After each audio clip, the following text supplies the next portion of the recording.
right before Heaven is All the Love. When I told you it's 2008. Oh, like a kid. It's like written in TOM space. You know when you want to try to work. It's like Africa something or other. Oh shit. No, I'm not. Oh yeah. Tiny little guy.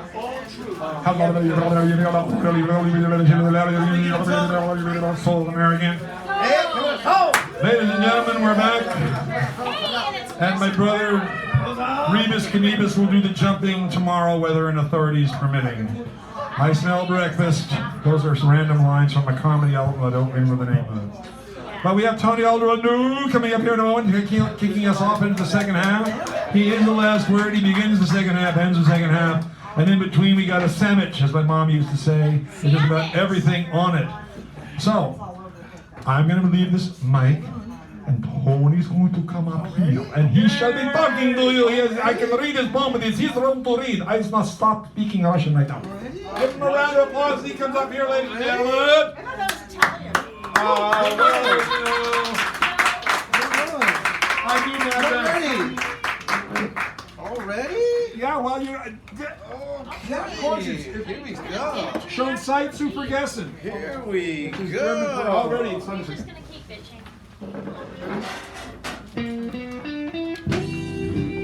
I'm a poet.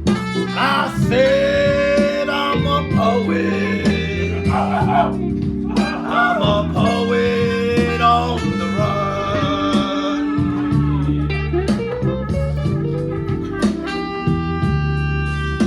The law says I'm armed and dangerous. They say my poetry's like a gun.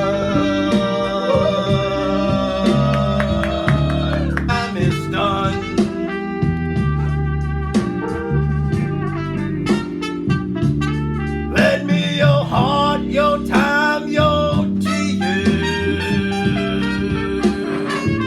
till my time is done.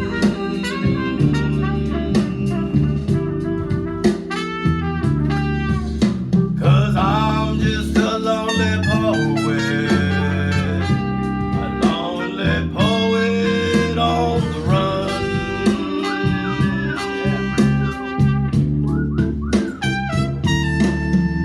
The law says I'm armed and dangerous. They say my poetry's like a gun.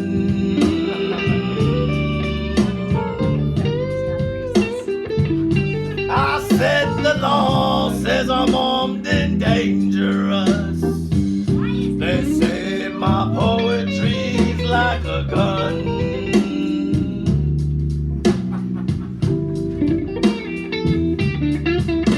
But I'm just a lonely poet, a lonely poet on the run.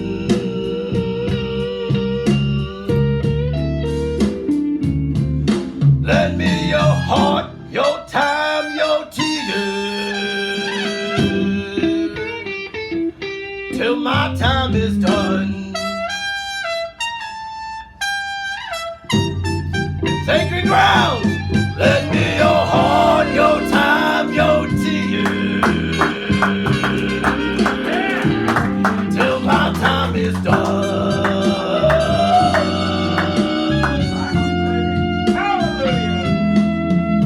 Cause I'm just a lonely poet, a lonely poet on the run.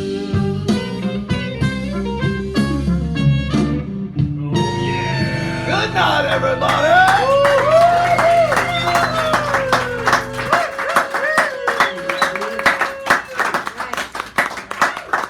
All right, here we go, here we go, here we go, here we go. I got another one for you. Here we go. My favorite things, my version. Sacred grounds. My favorite things are little open mics and big city cafes. My favorite things are being with my kids for more than 2 consecutive days. Saying I love you to them in infinity times infinity times infinity, yes, in that many ways.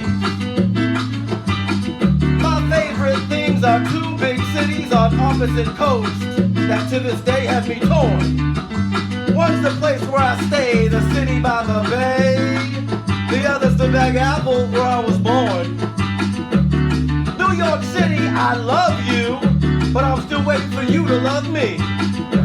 And it's the Mission in San Francisco where I fell in love with poetry. My favorite things are reminiscing at a food truck and meeting other silly folks. Taking myself out on a date night to a comedy club and listening to some filthy jokes. My favorite things are giving hope to the hopeless and helping victims out of a jam. Then fighting for them in court with the judge and speaking Spanish to the man. My favorite things are hanging with good people that touch my heart and mind in a maze. And sitting in a cafe writing poetry called Sacred Ground, sipping on a cloud of purple haze. All my favorite things, these are a few of my favorite things. Thank you. Thank you. Okay, update. Today I was tempted to dabble in this and take a shot of that and even smoke herb from a vape. But I decided to come to the Sacred Grounds Cafe to the open mic and find my escape. Lately I've been filled with a heart of darkness. Tonight I'll bring that heart into the light. You see, Dan Brady asked me if I would feature. I said, at Sacred Grounds? Dan Brady, you're damn right. So April 8th, I'll be featuring here. Thank you. All right. Bring it. Cursive Writer is up next. Who's up? Cursive Writer. And then most. Cursive Writer. And then most. Yes, sir. Yes, sir. Got it. Thank you, David. Thank you, Dan. Thank you, David. Thank you, Dan. No, thank you, David. Oh, no, thank you. Thank you. Well, we'll talk. Yeah. All right. I want to give it up for Tony again. You know. Thank you. I want to give it up for everybody. All right. Well, just because you steal something doesn't mean you own it. Remember, this is still Indian country and you live on a lonely land. That's right. All right, I read this, it's about 4.5 minutes, so I can get to it. Shh. USA citizens dance. USAs! USA citizens believe they live in the best country in the world, while others in the world watch, know better who we are. They've seen you before, now learn more about you. You really are not what your myths are. Some trying to find love, but most care less as we talk a good game. Your churches preach love, but has very little love to offer. Just ask those they torture, murder, and enslave, not only physically, mentally, but to the deepest core of their humanity. Whose side are they working for? Former USA's drone operator says forced to inflict during his time in the Air Force was worse than Nazis while 7,000 miles away in a small room in Nevada. After killing a child seen running from the building, his superiors told him it was a fucking dog. Drop it. He fired Hellfire missiles directly killing 13, and his squadron fired 1,626 targets, including women, children. Makes one proud of living in the belly of USA. Nation built on death, destruction, so we keep shopping, eating, buying, getting fatter, sicker, like there will be a guaranteed tomorrow. Hello, my fellow Nazi citizens. Oh, excuse me, I mean USA citizens. Not all Germans were Nazis, but enough were. USA showed Nazis how it's done by our examples of genocide, slavery, while we helped build their killing Nazi empire. After all, we are the masters. We just put different labels like freedom, democracy, free enterprise on it with your church's approval. Doublespeak spoken in forked tongues in your churches, synagogues, temples, and we call it democracy. Make way, they're slithering But you don't want to antagonize the forked tongue. Will lash out with malevolent, vindictive, poisonous, cruel, virulent verbiage that will make your ears bleed. Watch them as they slither by, fouling you. How's that health and welfare thing going? Oh, the horror, the horror. That's what human beings look like when they're stripped of their humanity. Every life form on the planet is in a state of crisis as we ignore our own fate, gross national products on the rise, or die as those three wheels of war making products that fall apart, foods that make us sick, where healthcare makes studies, making cash, seldom ever finding the cure, as food and technology kills us with antibiotics, pesticides, insecticides, fillers. Eat! As the latest number G comes we dance with the EMT waves that dance with the microwaves. Dance with our killers, dance. Don't fight it, it's just dance, dance, dance. After all, it's the price of doing business. Yeah. Finally, ugly. My city became the horror of USA, even surpasses the Big Apple filled with worms. Horror for the corporations. Ooth won't fight corporations, do their biddings. They see what's done to the environment, blaming those before, never looking at their own participation. They're the great pretenders like USA, self-pretending how great they are. Again must be said, not all youth. Tech world killed San Francisco, drove out the generations before, as it is done to the Indian will be done unto you. It's said that the revolutions occur, they go after the landlords. Today may still be true, but it will also be the tech heads they'll come for. Tech people believe they have power, but wait, the mother will show you power. Mother can kill your tech world as well as our universes in a glimmer. Yeah. Nothing surprises about the crudeness of citizens and USA's thinking. Do say anything in politics. Always been ugly in USA. Talk about anything but what needs to be discussed. Talk about in meaningful and any dialogue, something most USAN citizens find incapable. We make fun of anyone's faults, disabilities, most ugly by nature, but still can find some of the kindness in hearts, minds, but they're being diminished daily. USA stripped Homo sapiens from their humanity, find a course. Today, what can you do with the humanities degree? More importantly, though, you might have found your humanity. You never take these courses, found humanity, some never take those courses, found humanity placed there by other humans, or learned from within. Some never do. Homo sapiens aren't working mentally, physically, been damaged so long by what they're doing. More.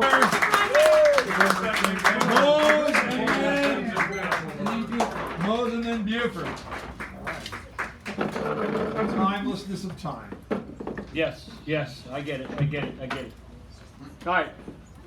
Good evening. My name is Mose. If you want to know what that means, come and ask me. And so far, 3 people have asked me in the last 6 months, so things are not going good. Conversations I've heard lately, both imagined and real. These conversations I've heard lately, real and imagined. You decide which is real, which is imagined. I don't want to overdose before Keith Richards. I've always dug his guitar more than Hendrix.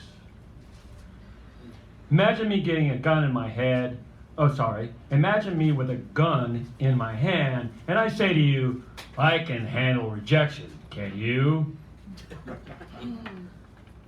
Wearing my Black Flag t-shirt, I asked the old white guy mowing his front lawn in Piedmont, hey man, can I piss on your lawn? She wiped the blood off his lip and she smiled and remarked, it's nothing, just a little blood. I kiss hard and I forget.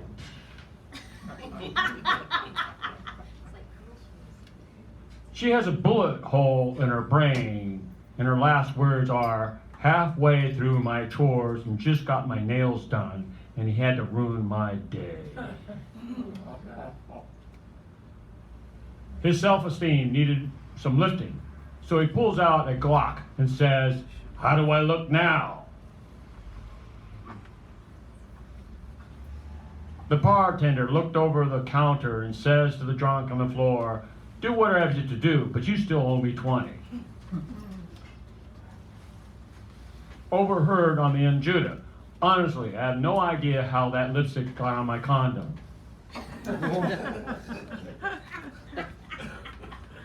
My religion is better than yours. We've killed more people over our religion than any other faith.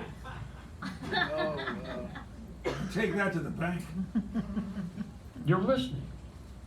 Compared to the 4 wives I have divorced, I love my bartender the most.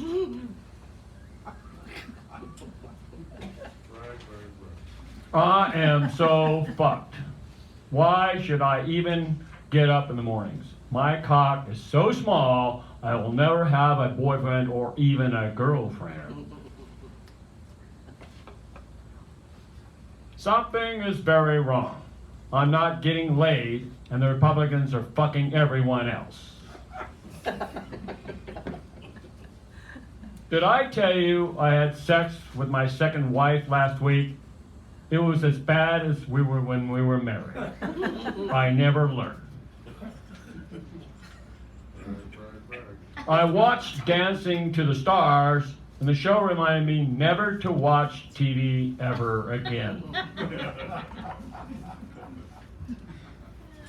No, I don't have suicide ideation, but I do listen to Rush Limbaugh every morning at 6 a.m.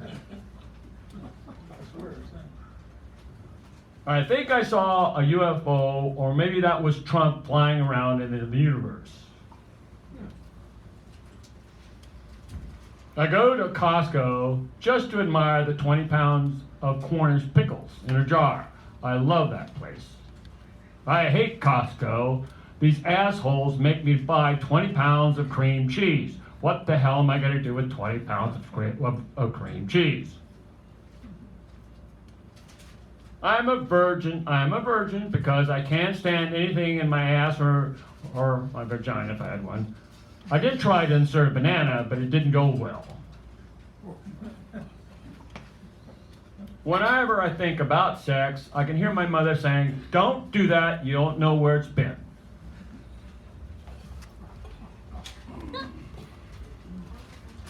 Okay, I blame this on Robert Rubino. Prologue.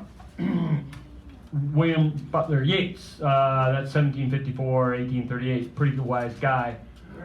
I have known more men destroyed by the desire to have a wife and child and then struggle to keep them comfortable than I have seen destroyed by drink and harlots. All right. Words of wisdom from my South Dakota family. This is all true, by the way. The year's 1958, by the way. Ike is in the White House. The #1 hit is what? Look at that dog in the window. The TV shows are all in black and white. The #1 show is the Mitch Miller show. If you know what that one is, it's all a cappella, lip syncing before MTV. Here's the words of wisdom from a South Dakota family. You aren't leaving the house looking like that, are you?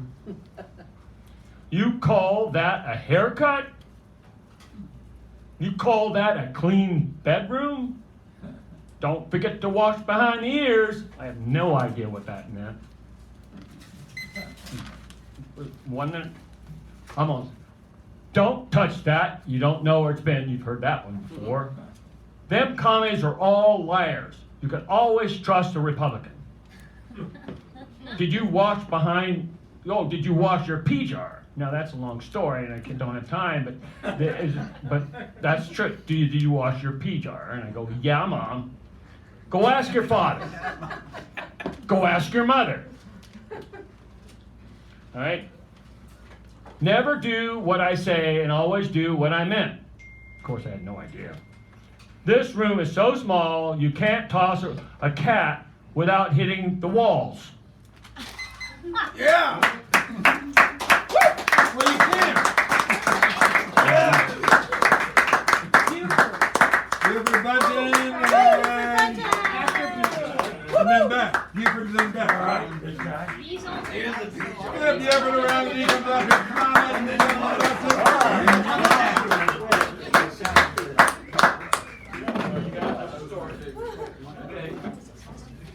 Even I'm taller than that.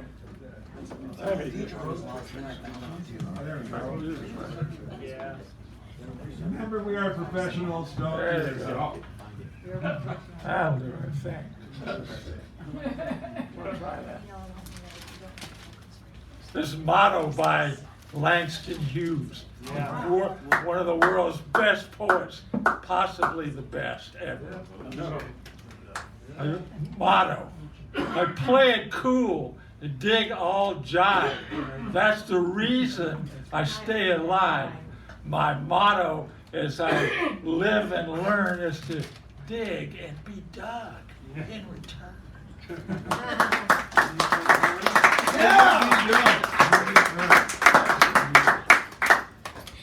All right, this is about Cindy. Cindy is this little curly dog. She waits on the sofa for me to walk her outside. Cindy, fur hair sticks out a bit at the top of her ears.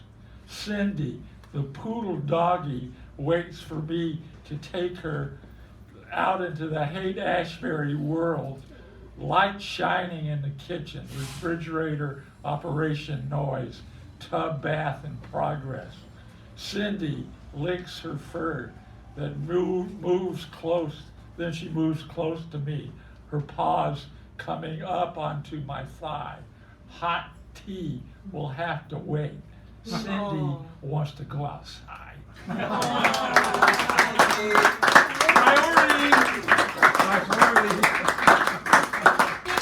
All right, thanks. Thank you, Buford. Beth, welcome back. And You can do Tommy, this, you're Beth. next. You can do this. Free. Okay. Hello, everyone. Hi. I'm sorry away. I missed you. I'm starting a not-for-profit, and I'm working on getting a second edition of my book out, and it's just taking some brain power, and I just find that I want to roll until about 8 p.m. But now I'm tired of doing that, so I'll be back every week. But anyway, I wanted to read a part of, so it's something, the Own It Economics thing, where we all get a discount at the register because corporations play cutthroat to get products to the register for us, and then we all get the discount. And I have found through my research that if we all pay for what we get as the discount, that we will reverse all the global ills. It's all on my website, blah, blah, blah. Anyway, so there's a chapter that I wanted to read to you about how t-shirts are made. So if your friends are like mine, their drawers are crammed with t-shirts, some mind-expanding graphics on them. Maybe you've got a few. I have a good number bought on the cheap way before I started to ponder owning it. It's called Own It Economics is what I'm doing. Perhaps you wonder, what is the story of a standard t-shirt? These are the queries that keep me up at night, so here's what I found one morning starting at 3 a.m.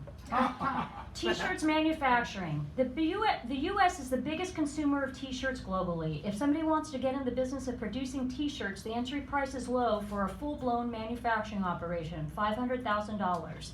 They need machines, used or fine, and 12 pieces so forgiving, and each of the 12 employed just do one thing: sew a sleeve, make a hem, and so on.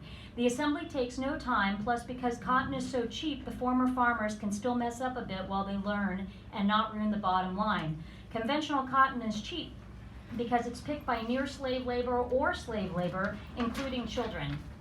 And the book will have footnotes and everything if you guys are geeks on this like I am. And then the history of Haiti. Haiti is one of the countries that turn out t-shirts. It's a beautiful Caribbean setting, but it is still reeling from Hurricanes Maria and Irma in 2017 and Matthew in 2016. The destruction was far-ranging and including uprooting crop trees. This was preceded by a catastrophic earthquake in 2010. Not surprisingly, the country is struggling to rebuild. Add to that the past and current political corruption, much of it enabled by the United States. There was a ray of triumph in 1804 when the Haitians who had been slaves won a 13-year bloody war against France. They freed themselves from one of the harshest known slavery situations of the day. People died in droves, they were young, and few had children. Their victory as the first former slave independent nation didn't go without punishment. Upon liberation, Haiti was subjected to the U.S. trade embargo until 1863, which was 59 years. France forced Haiti under threat of violence to pay $21 billion in today's dollars for all the slaves who had been freed and for the land.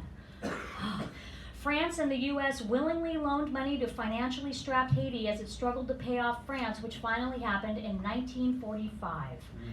Haitian wages. The Haitian daily minimum wage can go up to $4.60 depending on the job. The minimum wage has been suppressed to remain low due to U.S. colluding with manufacturers who have factories in Haiti. One can try and look on the bright side. The minimum wage is nearly 5 times the poorest earnings, which is about $1 in a day. This is not a valid argument when the poorest Haitians live in lamentable conditions that degrade one's dignity. Poor kids work as soon as they can, starting when they are barely past toddlerdom, and no poor kids go to school. Brain exercise is a luxury when tummies have to be fed by back-breaking work. Some argue that if pay is under $5 a day, then that's okay because the cost of living is pretty low too then. But that's not the case. The reality is that if a country has less than a $5 a day minimum wage, then that country is largely a place of destitution. In Haiti, 50% of roads are not paved, the power grid is on the fritz regularly, and of course there's corruption. You may ask what $5 a day gets someone, but this assumes that people are actually paid the wages due. Many employers simply refuse to pay workers, and no one is going to press charges due to corruption. 20% of Haitians are employed in the, quote, formal sector, meaning by employers. The rest scrounge for flotsam at the dumps for fines to sell, or they work in salt mines. Prices for a day's eats are $3.60, which is a coffee and roll for breakfast, sandwich and soda for lunch. No one lives that large. Minimum wage workers live in shacks built from scraps. Their families eat meals prepped at home, or not. Of the children in Haiti orphanages, 2/3 are from families who cannot support them. Due to rampant poverty, families will send away their girls to work in wealthier homes as rasheveks, a maid in exchange for room, board, and school. But making good on the school promise is a rarity, and the girls are, of course, vulnerable to abuse and then kicked out if they get pregnant. Someone from NPR argued that keeping the price of wages so low is not as heinous as it sounds. Consider the competitive nature of t-shirt businesses. If Haiti raised its minimum wage, then it would not get the contracts to make the t-shirts. Companies can lose millions of dollars on a single contract because their wholesale prices were just a few cents more, but they're missing the point. Those who buy things are the ones driving the market, and that's you and me, everybody. Now that I know the background, I will never nickel and dime at the expense of another's right to have food and shelter. None of us are going to miss an extra few cents, especially when you consider the way we get the t-shirts. We go to a gig, we pay $20 to $50 for a ticket, have a drink or two for another $20, and then $25 to $35 for a t-shirt. Until I discovered owning it, I had unknowingly been encouraging corporations to treat my fellow humans like dirt. I played a part in keeping prices low by passing on quality goods for a nominal saving. So to clean up your wake, the one charity that works in Haiti is on my website. If you have a group you know that works in Central America or South America or other places, t-shirts are made, please feel to reach out and I will put it up there. And so basically what I recommend is tallying up the number of t-shirts that you have, doubling the price, and donate that you've had your entire life, because we've never owned it, right? And donating that to somebody that works in Haiti or anywhere in Central America. Those guys are fucked over in the same ways. So that's just one step to own it, is with t-shirts. Morning. Well done. Clear.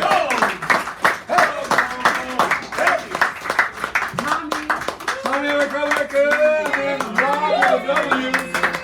Our mini of the evening. Yeah. That's because I'm short. Yeah. No. I'm the mini. Bump. Yeah. Thank you. So I think we all need to be patriotic. I know that you're a really unruly bunch and you really need to be you need a dose of patriotism. So I'm going to give it to you now. Thank God. I pledge resistance to the flag of the divided states of America and to the oligarchy for which it stands, one empire under citizens united, with liberty and justice for some. I feel very patriotic. Yeah, that'll happen. So, speaking of patriotism, there are currently, I just read a statistic, something like 150 anti-queer or anti-trans bills pending in state legislatures throughout this country. And this is one of them. If a proposed Iowa law passes, a teacher won't be able to utter the word gay, a word kids hurl at each other in the halls, the schoolyards, a term of division, a weapon. Bullying is fine with the legislators, just don't promote understanding in the classroom, because that might soon be illegal in Iowa. Yeah. True story. And this is also You should have a podcast with the news. This is also from another news article that I read recently. Tell them they love each other. Tell them it's okay for a man to kiss another man. Tell them love is love. And 2 men and 2 women can marry. Tell them some kids have 2 daddies or 2 mommies. Tell them prejudice is wrong, that it's not okay to put someone down for being queer or gender non-conforming. That's how you explain to kids why a presidential candidate kissed his husband on TV or in a newspaper article. It's actually quite simple. Kids get it, bigots never do. Yeah. And that comes from the fact that Rush Limbaugh apparently made a big deal about the fact that Buttigieg kissed his husband after the debates, one of the Democratic debates, and he made this big thing about how that was the ruination of the nation and whatever the fuck else he was saying. He had a good comeback. Yeah, he's the ruination of the He had a good nation. comeback. He said, well, I never had to pay hush money. So he did Whatever. Good for him. Whatever. Anyway, I walk to work every day, and this is a regular thing that I see every day when I'm walking to work. Sleeping man wrapped tightly in a dark gray blanket in the middle of the sidewalk on this cold February morning, wheelchair parked just above his head. Workers nearby dig the street, chat, laugh. They don't see the people passing walk around him. The cops who come to wake him, make him move on, stand around impatiently as he packs up his things. Then they walk off as the homeless man finds another spot to sleep.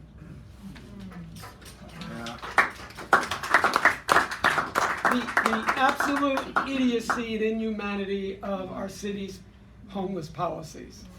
That all they do is move people around from one spot to another, but never realize that the solution to homelessness is a home. Yeah, it's cheaper. It's that simple. It's cheaper. It's one sentence. Yeah. Solution to homelessness is a home. Yeah. But people in City Hall are brain damaged and they don't get things like that. He's sending tactical units to raid the homes of immigrants in sanctuary cities. It's an election year. He needs to fire up his base. Reagan had his welfare queen. Bush Sr., his Willie Horton. The suckers can never get enough. If Pavlov were alive, he wouldn't need dogs. You get that? You get it? Really rams it in there, doesn't it? But will they ever realize it? No, they probably wouldn't realize they were insulted if they heard my poem. How am I doing on time? I got 2.5 minutes. 2.5. Oh, 2.5 minutes. Okay. So this is an oldie but goodie. Maybe it's a little moldy too. 1976, I wrote this poem. Why are we latches when we could be keys? Thorns when we could be blossoms. Dams when we could be rivers. Stubborn old trees when we could be the wind that moves them. Nice. That was when you were hopeful. That's what I was hopeful. I was in my 20s. I was still feeling hopeful that we could change the world. Yeah. How old are you? You look 17. I'm 68. No shit. Yeah, shit. I am. Oh, shit. You don't look 68. No, I don't. No, Well, he does I not don't look feel it. 68. I don't feel it. I feel like I'm still 28. I'll end with this, and this also has a zinger of a last line.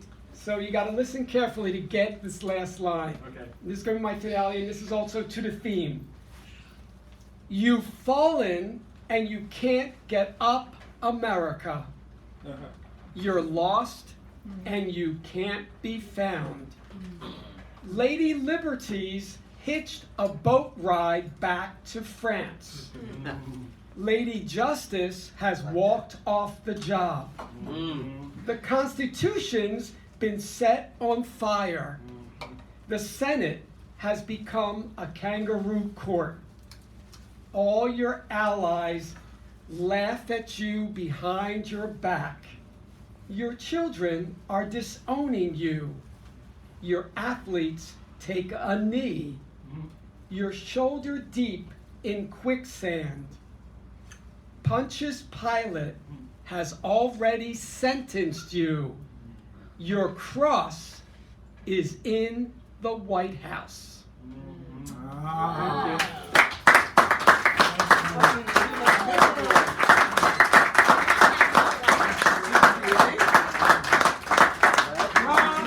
Rob.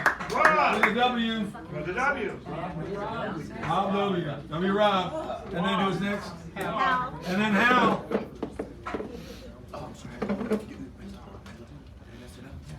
Okay. For tonight, I wrote a poem called Found. It is the first haiku that I have ever written.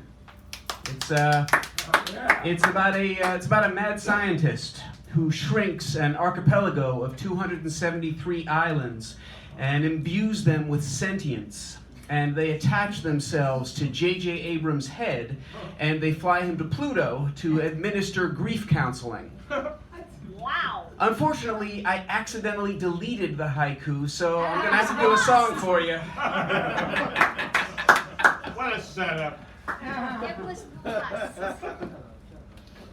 All right, your reaction to this song may be, no, we just survived this nonsense. Can you let us breathe until October? But there's a reason I'm doing this. It's because I am arranging a holiday concert. I am arranging the hippest, most brilliant San Francisco holiday concert ever this coming December. And we are searching for a venue. Clyde always is going to be the host. Myself, Tom, Alan Harris, Rivo, and several others will be on the bill. And we're looking for a venue. So if you know a place that has at least 100 seats or so, because there's going to be a lot of asses sitting down for this one, let me know.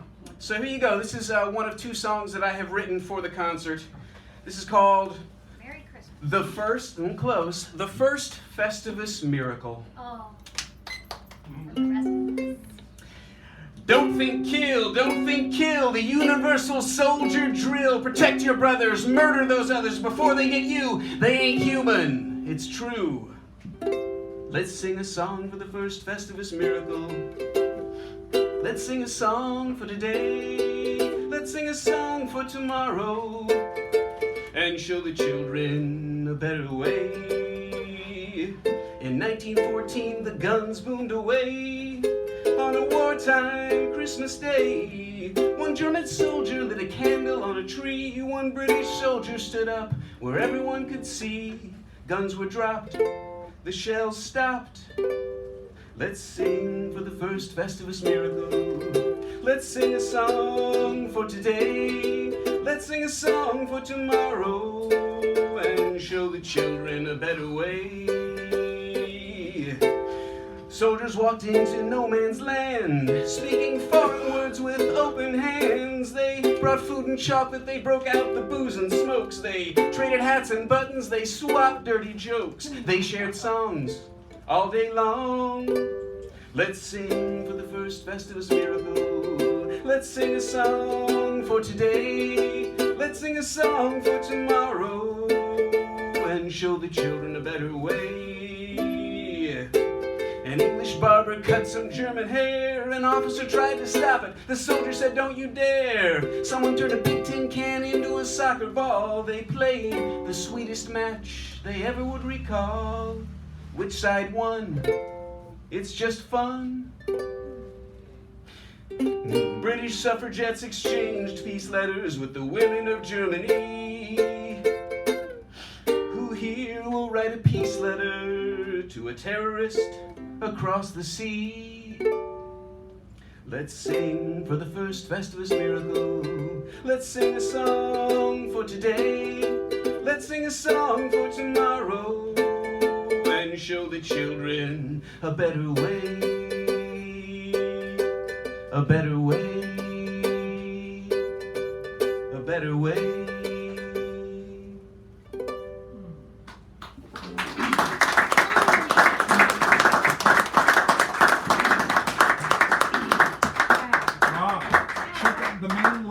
The Corral Auditorium. If you haven't called them, talked to them, it's big, they have enough seats. Big point. Yeah. And the Mighty Hal. Yeah. I used to work in a lost and found department, among other things. Well, this is from Dejection, an ode by Coleridge, a poem about losing inspiration and then possibly finding it. The lute he mentions is an Aeolian lute, a frame with strings, and when the wind blows through it, it makes noise. Hence viper thoughts that coil around my mind, reality's dark dream. I turn from you and listen to the wind, which long hath raved unnoticed. What a scream of agony by torture lengthened out, this lute set forth. Thou wind that raves without, bare crag or mountain tarn or blasted tree, or pine grove whither woodman never clomb, or lonely house long held the witch's home, methinks were fitter instrument for thee, mad lutenist, who in this month of flowers, of dark brown gardens and of peeping flowers, makest devil's Yule with worse than wintry song, the blossoms, shoots, and tenderest leaves among. Thou actor, perfect in all tragic sounds, thou mighty poet, e'en to frenzy bold, what tell'st thou now about? 'Tis of the rushing of an host in rout, with groans of trampled men and aching wounds. At once they groan and shudder with the cold, but hush, there is a pause of deepest silence, and all that noise as of a rushing crowd with groans and tremulous mutterings, all is over. It tells another tale with sounds less deep and loud. a tale of less affright, yet tempered with delight, as Otway's self had framed the tender lay. 'Tis of a little child upon a lonesome wild, not far from home, but she has lost her way. And now moans low in bitter grief and fear, and now screams loud and hopes to find her mother near. 'Tis midnight, but small thoughts have I of sleep. Full seldom may my friend such vigils keep. Visit her gentle sleep with wings of healing, and let this storm be but a mountain birth. May all the stars shine bright above her dwelling, silent as though they watch the sleeping earth. With light heart may she rise, gay fancy, cheerful eyes. Joy lift her spirit, joy attune her voice. To her may all things live, from pole to pole, their life the eddying of her living soul. O simple spirit guided from above, dear lady, friend, devoutest of my choice, thus mayest thou ever, evermore rejoice. Thank you. And now, Antoinette, give her a nice round, please. Yeah. You're following, right? And then Sharon follows. Profound happy meets sorrow under empty bleachers. They kiss, reach for small birds held in their lap. On this planet alone, curbed hurt finds refuge in drunken diversions to avoid deep buckets of tears without reason. Serendipitous, perfect parking, gifted, no questions asked, taken without reserve until no longer needed. Walk in gratitude, decoding this meaningless life, old photos of kids who vanished while holding signs, boomers for Bernie. Weakened by poverty, misfortune, superior to lack with illusions of wealth, temporal order with no spaces between us, where awareness recognizes itself. Well said. Time's illusion, an inner city child's fever burns, balks at bile, good health gone astray. Like black gold, she explodes, doubles over. Nostalgia's elusive bright night sky carries her over mountain ridge. Flowers fill melancholy rooms barely recognized. Stout-hearted, resolute woman flees to Paris before plane crashed with no American words. She made her will. Hiking cliffs above crashing surf, he slips into ocean, leaves time behind.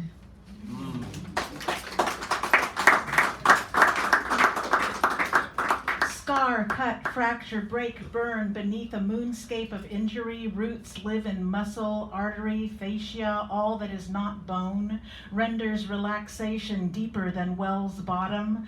Warm resilience remembers life's generosity renewed. Breathe in your own perfect finale. When you are found dead, promises not kept. See sad goblin face with extra bulbous nostrils, carefully choosing groceries at the outlet. Death killing time.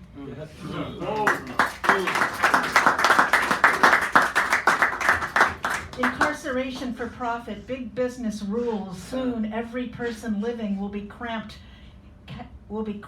captive, caged. Money as motivation, perceived as pure pursuit, reasonable at all costs, highest possible profit margin, natural to any invest-for-profit endeavor. Cut costs, no soap, diapers, toothbrushes, nothing to infringe bottom line. $700 per day per child, not easy to give up for people with no conscience. No care, no hugs, lifetime trauma imposed on innocents. Reparations are due. Yep.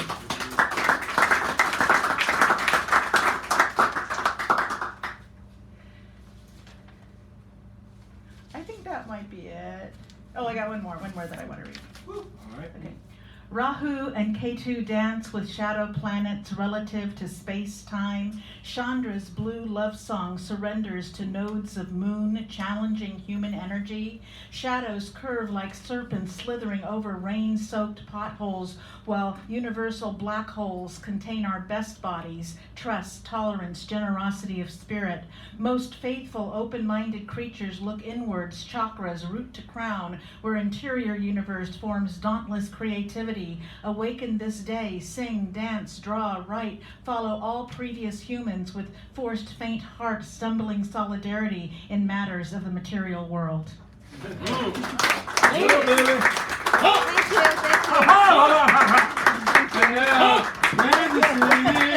Kansas City, here I come. Kansas City. There's a crazy little woman,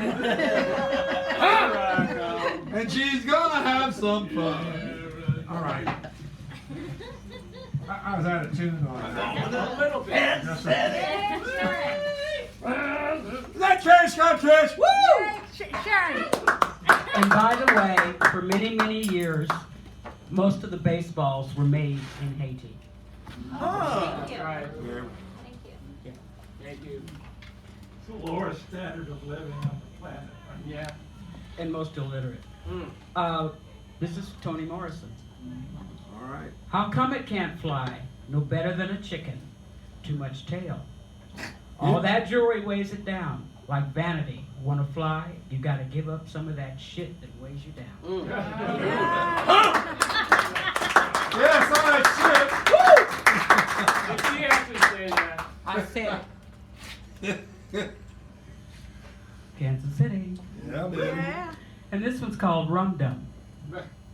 Cold weather keeps most people in the house. They're housebound, especially if there's snow and sleet.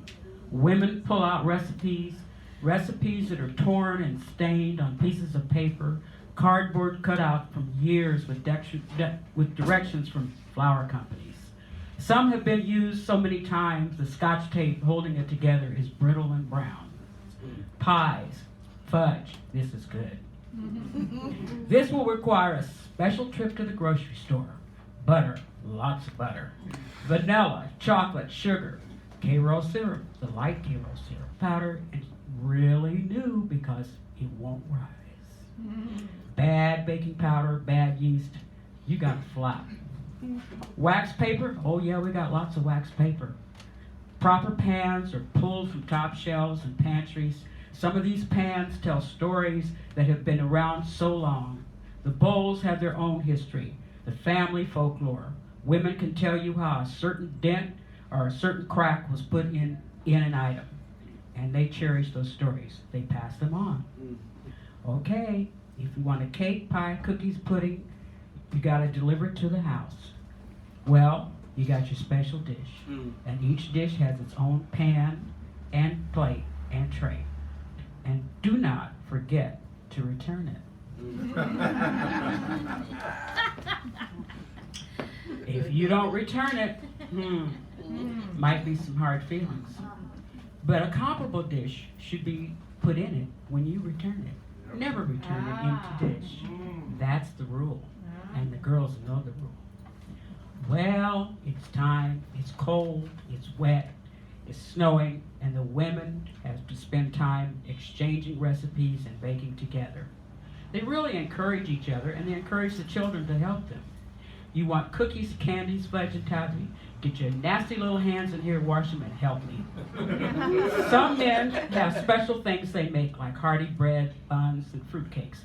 And men really like to make the fruitcakes because they go down to the basement with the booze and they soak them once a month. Not only do they soak the cakes, they soak themselves.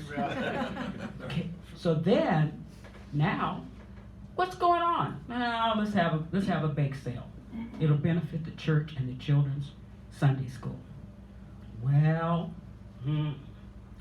we got Myrtle, and she and her good friend Francis decide they want to make some special candy for the church bazaar. They're going to sell it on a Saturday, and it sounds really good. Fudge, maybe 3 or 4 types, some peanut brittle, some caramels, and oh yeah, some rum balls. No matter what you have, when you have to start early. And there's some people, they don't know how to measure. Well, they know how to measure, but they always put an extra teaspoon or full in the item. Now there are people have a heavy hand, and these girls have a heavy hand. They pull out, they decide as they pull out the rum flavoring, let's get some rum.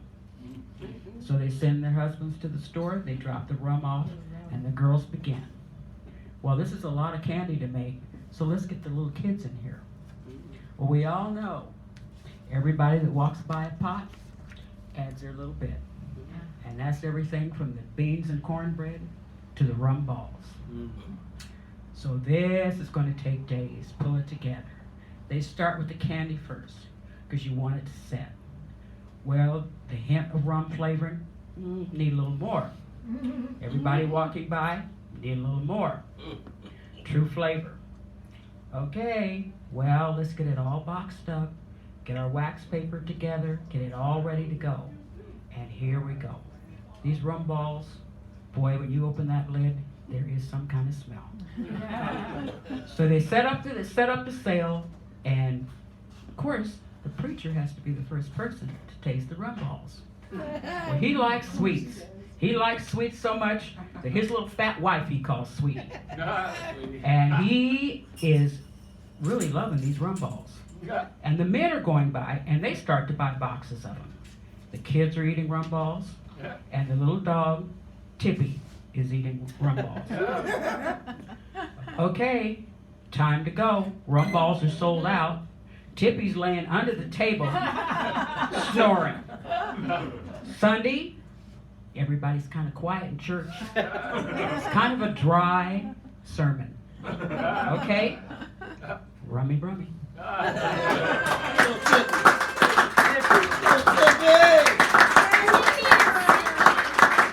Teddy, start selling rum balls. Garrett Murphy and then Greg Pond. Greg Pond. Next week's feature, Mr. Pond did, so you know. And then Lydia. And Lydia is after Greg. And then David E. Oh, absolutely. Couches kill revolution. We gotta learn more about it. It's gonna be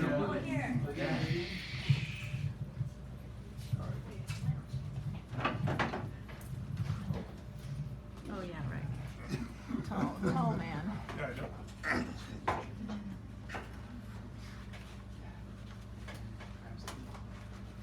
Private Eye. Here we go for only the multi-zillion time ever. We bring you the great discovery of privatization. Yes, privatization, the world's greatest discovery of all time. Better than the wheel, better than learning to read, than altruism, than the discovery of fire, than the entry into space, and especially and even democracy itself. Privatization enables you to acquire all you can own for your exclusively optional use. Your booty is not just in good hands, it's in your good hands. So 3 cheers for the ability to privatize, sing praises for the ability to possess, and should others object, well, it is your property. You can toss them out on the slightest whims, or better yet, not even allow them in the first place. Your private sector is yours and yours alone to decide who goes in and who goes out, or not at all. The next best thing to your very own kingdom, and it can be built into almighty an empire. And remember, just remember, Woolworths was also a private domain.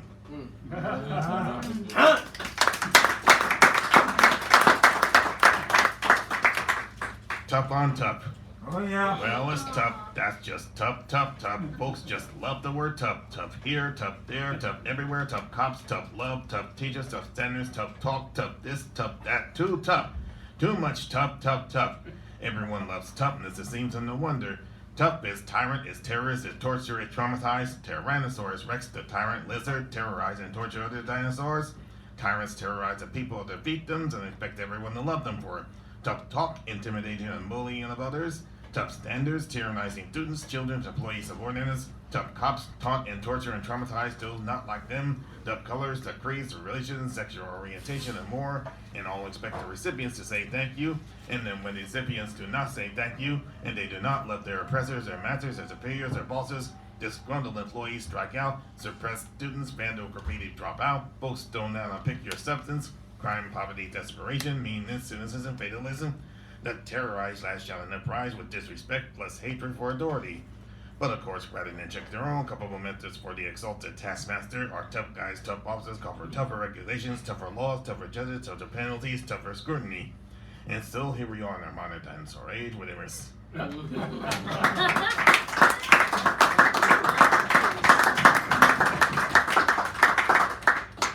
The first play of all.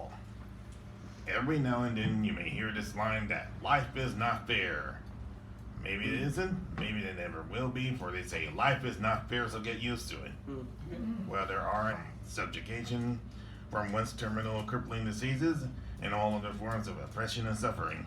And on behalf of those who might have been otherwise sacrificed the mantra that life is not fair, be it various qualities of life or rights to various entitlements, or to one's beliefs, there just been so many disobedient souls and rabble who refuse to get used to things. That is, who just would not stop as trying to come just a few steps closer to that impossible adjective known as fair. But life is not fair. Well, maybe life isn't fair, maybe it never will be, but no matter what, there's just so many people insisting that life can be fair or as close to it as possible. So could it be, my friend, you who say that life is not fair, so get used to it, are the one who should get used to it? That may be you, to others it has obviously been for you. All right.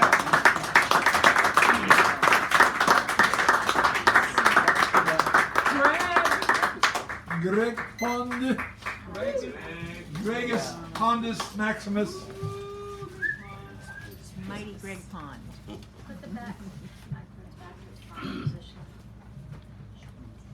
And I will be the featured poet next week. Please come. I'm just going to read one tonight. Harlem Guarding, and that's Guarding. Back in Harlem again. No garden this time, just my Afrocentric friend and I talking, walking along the by and by, checking out who, remembering when, wondering what's with all the new boutiques and cutesy spots popping up on the side streets. New visions of a culture fading in the shadows of deferred dreams. The locked store shops that stop welcoming those who look like me. My African-clad friend confers, it's enough to make you sad if it doesn't make you scream. People priced out from once affordable homes that some once owned. Now most don't earn salaries that would even make a dent to cover the annual increase landlords add to the monthly rent. So finally down to their last few cents, too many had to pack up and leave. Harlem's still the same in many ways, but man, how Harlem sure has changed. Strolling out at about 4 o'clock, 125th Street, busy as can be, though I have to admit the loss of local landmarks, a bit of a shock, plus the growing number of white folks walking dogs and living on each block. And everywhere you look now, there's a more visible presence of cops, guarding their property and precious lives like they never guarded yours or mine. I recall feeling a little hollow seeing Metallica's name instead of the Roots displayed on the marquee of the Apollo. And feeling somewhat like a foreigner noticing European-style cafes suddenly on every other corner. I know the changing face of Harlem is something to behold, but just because its face may change shouldn't make it lose its soul. Old Harlemites still choose to visit family restaurants and sacred pews. A shrinking history is all they feel they've got. They cling tight to the tried and true, tied to tradition because they don't fit the new. A legacy now reduced to a few bars, barber, and beauty shops. But if we all stop to listen, we can hear something clicking, maybe the ticking of the ancestral clock, saying, it's not too late. There's still a way to keep Harlem great if we give it our best shot. But I hear my African-oriented friend mourning the loss and sensing the end of a community no longer vibrant in the way it was back then. And though we recognize the shift from Renaissance memories to new tech glitz, there's a fear that much of the history will get steered right off the cliff. It's enough to break your heart. It's enough to make you wish you knew Harlem back in the day, before jazz and blacks and blues were forced to vacate, because they couldn't pay the costs and were made to walk across St. Nicholas to hear Duke play Satin Darlin', Take the A Train. And so it was, and now it is. When gentrification comes to any die off or get replaced, the very thought haunts my friend who sleeps with Africa in her veins. She says, may the ghosts of our ancestors remain to stand guard, so old memories don't escape through the new gates of Harlem. Thank you. Yeah, that's next week. Is Lydia still here? Oh, there we go. All right, thank you. Is it you? Or not me? No, you can hear it. Oh, yeah, I have. Yeah. Okay. Give her a nice round. I'm Only Lydia. raise that up because you should. Oh, Yeah, because we want to hear it. And then just go really close. And this poem is called Beaches of the World. 1. In the low tide, the woman walks alone. Her hair is short and black. What she occupies is not a landscape but a set. Videographic water against the illusion of sky. The woman's solitude is absolute, like that of God. 2. In a dream, I visit a panorama in 1885 of the harbor of yells at me, asks why I'm up so early. I jump on the ship and go with them out to sea, which suddenly escapes the panorama and is real and wet and endless. 3. I'd like to see beauty such that it clears away my decay, as in the stories of those who claim they've seen the face of God. 4. I long for the place between life and death. 5. I wonder what you'd see if you opened up the soul of the world. Open up my soul. In what land? It was strange how blue the sky remained.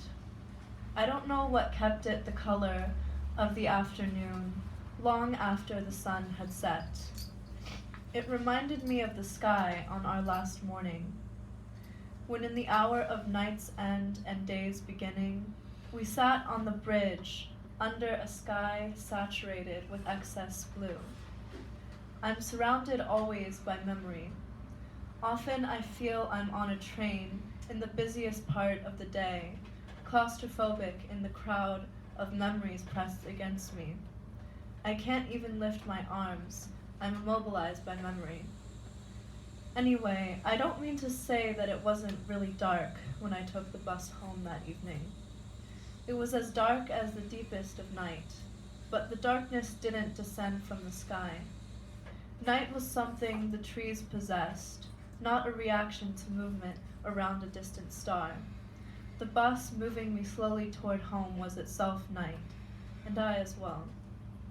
It's impossible to separate real memories from memories of dreams, or dreams.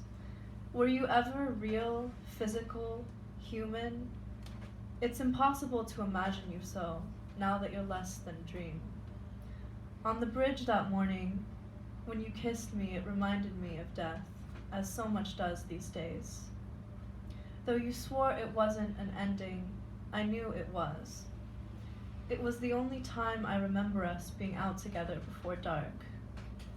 The sky was so blue it seemed unreal. And though you swore it wasn't an ending, I knew it was. Thank you. Welcome back. Now we have David L. Right, and then we have Karen, and then Tony closing us out. Right. I worked to do that. Somebody loves you, David.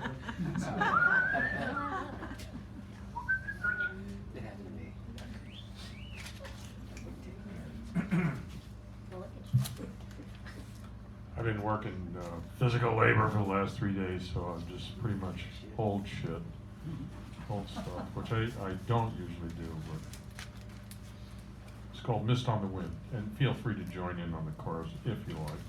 Not necessary, but you're invited. Dampening sound, hush all around, you can't see the sky, you can't see the ground, mist on the wind, mist on the wind. The sun ascends, the fog recedes, it drifts offshore till the evening breeze, mist on the wind, mist on the wind. Wisp and swirl and change direction, sweeping up and down the draw, mist on the wind, mist on the wind. Burn it off, sock it in, circle Mount Tam and blanket Marin, mist on the wind, mist on the wind. Troubadours serenading the season. Tidal pull pushing the reason for mist on the wind, mist on the wind. Angels sing, my head's in the clouds, neck is tingling when they sing out loud, mist on the wind, mist on the wind. Bicycle shadowed under the tracks, tendrils touching, no turning back, mist on the wind, mist on the wind. Streams come running down from the hills, swelling the pathways, filling the rills, mist on the wind, mist on the wind. Under the pavement, trickle and tinkle, out to the bay where the moisture sprinkles, mist on the wind, mist on the wind. Under the plank, a small salamander pokes it out its head and takes a quick gander at mist on the wind, mist on the wind. Equinox widens a crack through the worlds. I'm singing with oysters, I'm singing with pearls, mist on the wind, mist on the wind. Leftover bog right under the Bart. End of December when frog singing starts, mist on the wind, mist on the wind. Spectre of memory, tingle of fear, boundaries dissolving until the fog clears, mist on the wind, mist on the wind. Forgotten your gloves, fingertips sting off in the distance, campanile rings, mist on the wind, mist on the wind. Winter's biting, you're chilled to the bone, miles to go before you reach home, mist on the wind, mist on the wind, mist on the wind, mist on the wind, mist on the wind.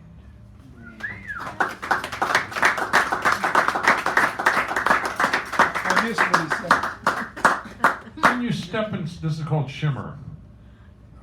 This is 6 years old, so. Then you step inside a painting as the figures start to move. Carriage rolling, horses neighing, traveling beyond the grove. Like a snapshot held in stasis, you remember deja vu, for you saw it in a dream that you'd not yet happened to. When the future is the present, given as a gift of sight, just a particle that's waving like a day that's left the light. Perhaps you've caught the world on edge, mirror rippled past you through, like a cactus in the desert, poking spine or tasting dew. The tip, the point, the dot, the gone. You've disappeared from view. Trace or outline, fading aura, transformation, old as new.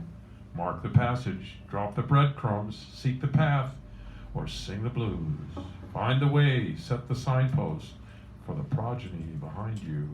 And that was written by QP Doll. You remember QP? Oh, yeah! My uncle's best friend's neighbor. I thought it was cutie. QP? It's QP. Exposed.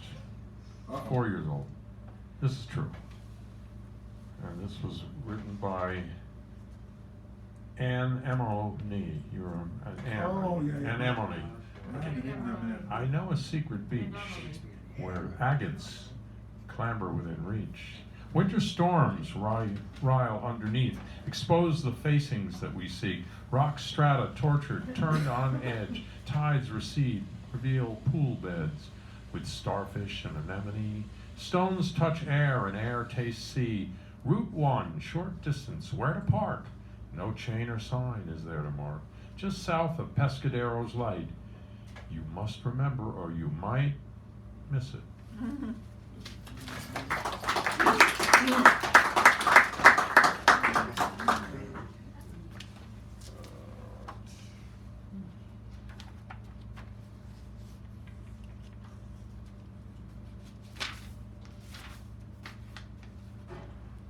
Play is work, work is play.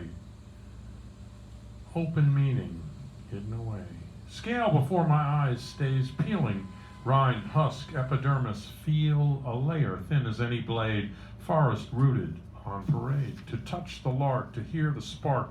Crackles, cackle, lifting dark. A veil beneath the window shade. Arise the blind, enter the glade. Shaft of moon or pinch of sun. Each tree glissading on the run.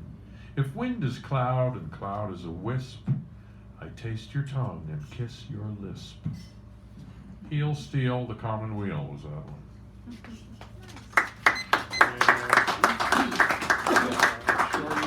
Shorty. It's been a pickup after everyone kind of day. Plenty of crap on the walkway. Perhaps the pigeons have found a new source of stool. When my luck turns to liquid gold, every hanger-on in my closet starts dropping names, hints, and interruptions of load, unload, download, and downright shist. Recycle means pay attention. I'm a unicycle. You are supposed to clean up your own crud. I'm just the messenger, not the basket of waste. Thank you. Thank you. I live in a senior center, and I'm continually cleaning up after 150 people. Sounds like a comment. Comments.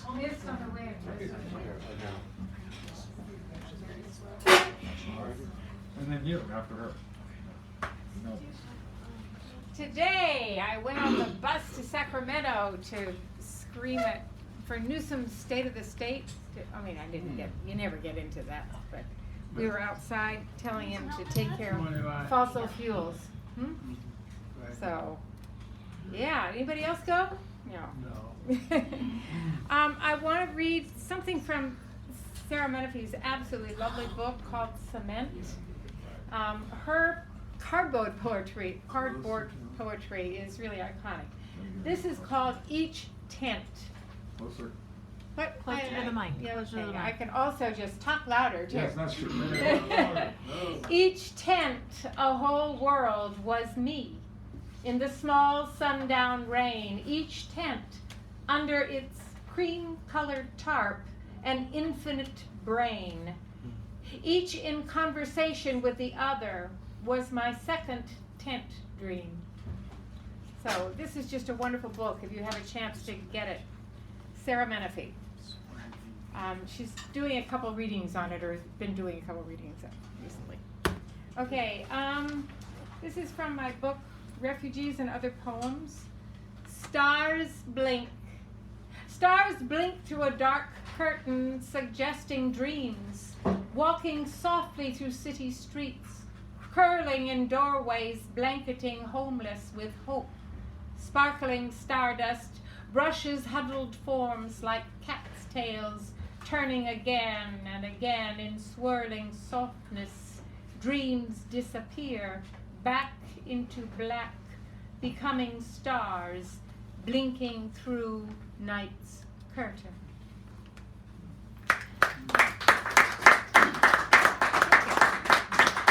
Okay, and this is from Hidden Women.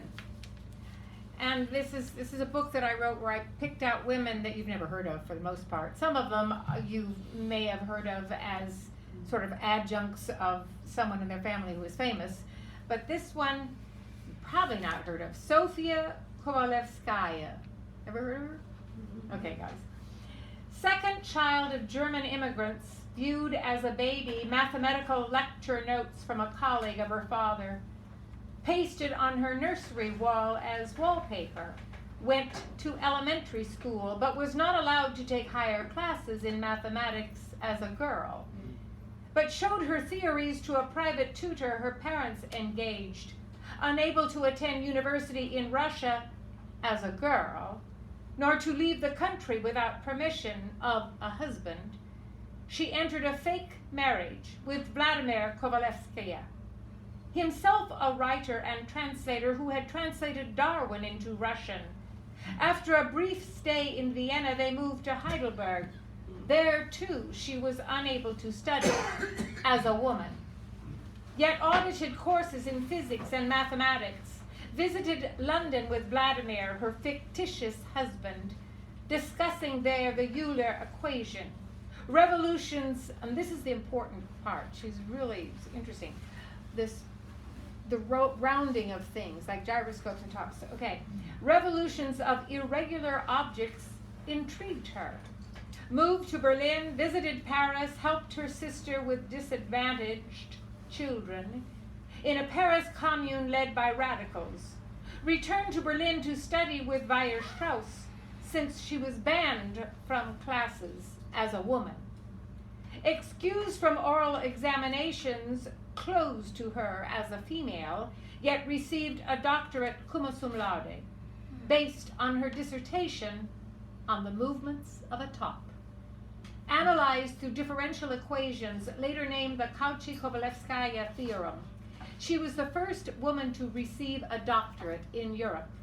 She and Vladimir returned to Russia, where her father died.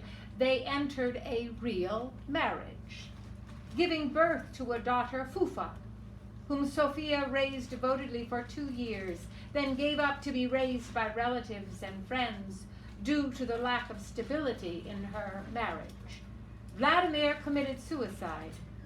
Sophia returned to mathematics and writing, obtained work teaching in Stockholm, received the Prix Bourdin at the French Academy of Science and full professorship in Stockholm, but was never offered a professorship in Russia.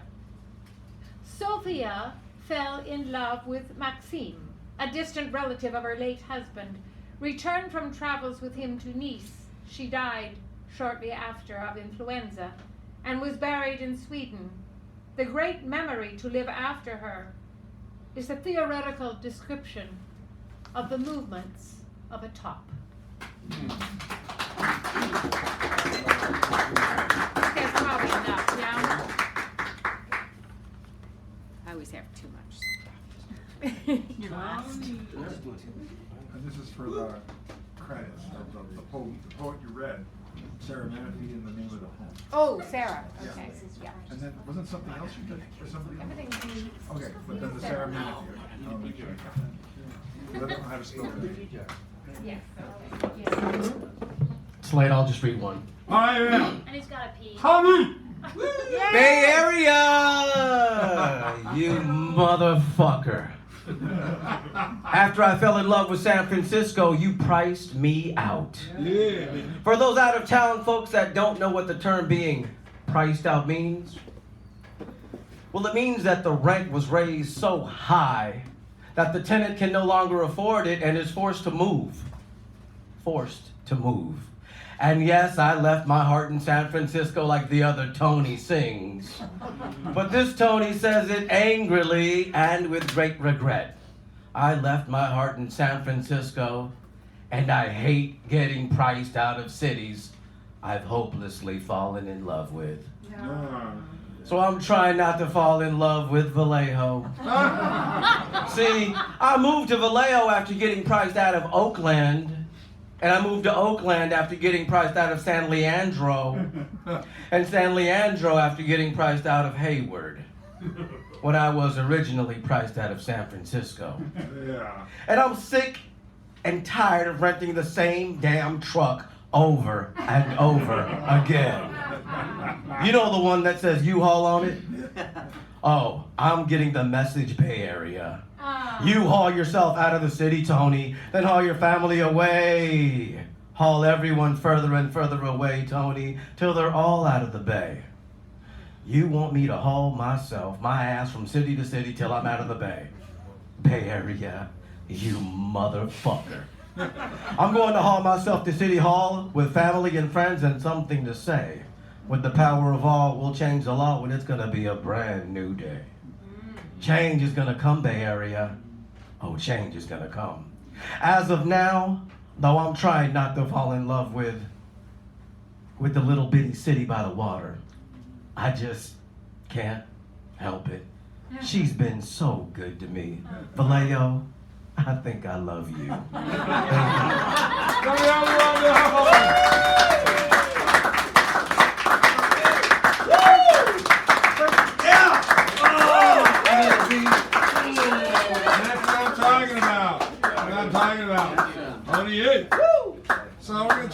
these delicious prizes here. I should mention that we have. Let me get the light on this thing. Gianno Pavarotti, just so you know. Over the timer, thank you so much. And then there's a calendar and Charlotte Bronte and everything else under the sun. Would you kindly just split that and take care of everything? Oh, thank you. And I appreciate everything. There we go. And